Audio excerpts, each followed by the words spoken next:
வணக்கம். தமிழ் ஃபுட் கார்னரில் இன்னைக்கு தட்டைப்பயிரோட பீர்க்கங்காய் சேர்த்து ஒரு கறி பண்ண போகிறோம். இந்த தட்டைப்பயிரை காராமணின்னு சொல்லுவாங்க. இந்த கறியோட சுவை ரொம்ப நல்லா இருக்கும். இது எல்லா வகை குழம்பு சாதத்துக்கும் வெரைட்டி ரைஸுக்கும் சைட் டிஷ்ஷாக வச்சு சாப்பிட்றதுக்கு ரொம்ப காம்பினேஷனாக இருக்கும். இப்போ எப்படி பண்ணுறதுன்னு பார்க்கலாம். 150 கிராம் வெள்ளை தட்டைப்பயிரை வாஷ் பண்ணிவிட்டு 5 மணி நேரமாக ஊற வச்சுருக்கேன். தட்டைப்பயிரில் இந்த மாதிரி வெள்ளை தட்டைப்பயிறு, ப்ரௌன் தட்டைப்பயிறு 2 விதம் இருக்குது. இந்த வெள்ளை தட்டைப்பயிறு வந்து டேஸ்ட் ரொம்ப நல்லாயிருக்கும். இந்த தட்டைப்பயிரோட பீர்க்கங்காய் சேர்த்து கறி பண்ண போகிறோம். நான் வந்து 300 கிராம் பீர்க்கங்காய் எடுத்து வச்சுருக்கேன். இதனுடைய மேல் தோலை சீவிட்டு சின்ன சின்ன துண்டுகளாக கட் பண்ணிக்கலாம். இப்போ இந்த தட்டைப்பயிரை குக்கரில் சேர்த்துட்டு இது கூட 1/4 டீஸ்பூனில் பாதி மஞ்சள் தூள், 1/2 டீஸ்பூன் உப்பு, 3/4 கப் தண்ணி சேர்த்து ஒரு தடவை மிக்ஸ் பண்ணி விட்டுட்டு மூடி வச்சிடலாம். ஸ்டீம் வந்ததுக்கப்புறமா வெயிட் போட்டு ஹை ஃப்ளேமில் ஒரு விசில் வேக வச்சுக்கலாம். இப்போ ஓப்பன் பண்ணி பார்த்துடலாம். தட்டைப்பயிறு கரெக்டாக வெந்திருக்கு. நீங்கள் வந்து வேக வைக்கும்போது ஹை ஃப்ளேமில் வச்சு வேக வச்சுக்கோங்க.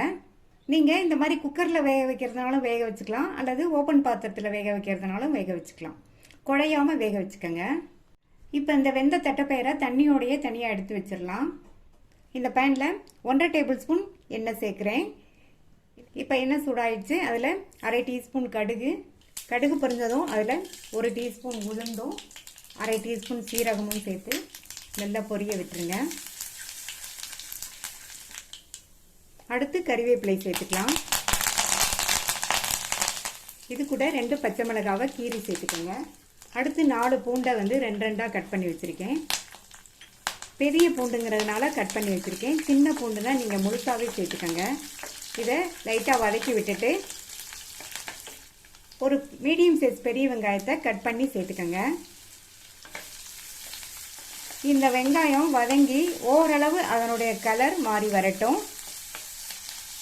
வெங்காயம் இந்த மாதிரி வதங்கி ஓரளவு கலர் மாறினதுக்கப்புறமா இது கூட 2 மீடியம் சைஸ் தக்காளியை கட் பண்ணி சேர்த்துட்டு தக்காளி 1 நிமிஷம் வதங்கிடுச்சு. அடுத்து கட் பண்ணி வச்ச பீர்க்கங்காயை சேர்த்துட்டு இந்த பீர்க்கங்காயை நல்லா ஹை ஃப்ளேமில் வச்சு 2 நிமிஷத்துக்கு நல்லா வதக்கிக்கங்க.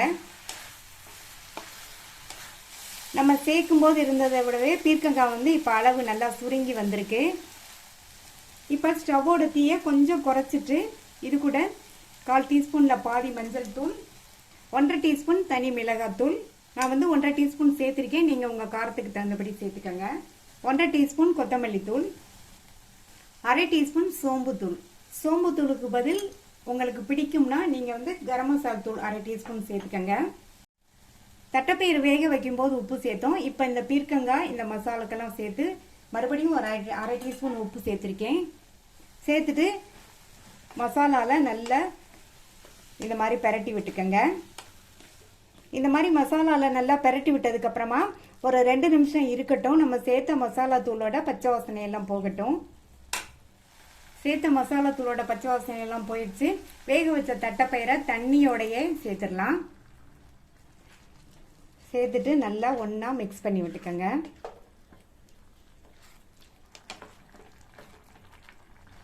கலந்து விட்டுட்டு மூடி வச்சிடலாம். ஒரு 5லேருந்து 6 நிமிஷம் எல்லாம் நல்லா ஒன்று சேர்ந்து கொதிச்சு வற்றி வரட்டும்.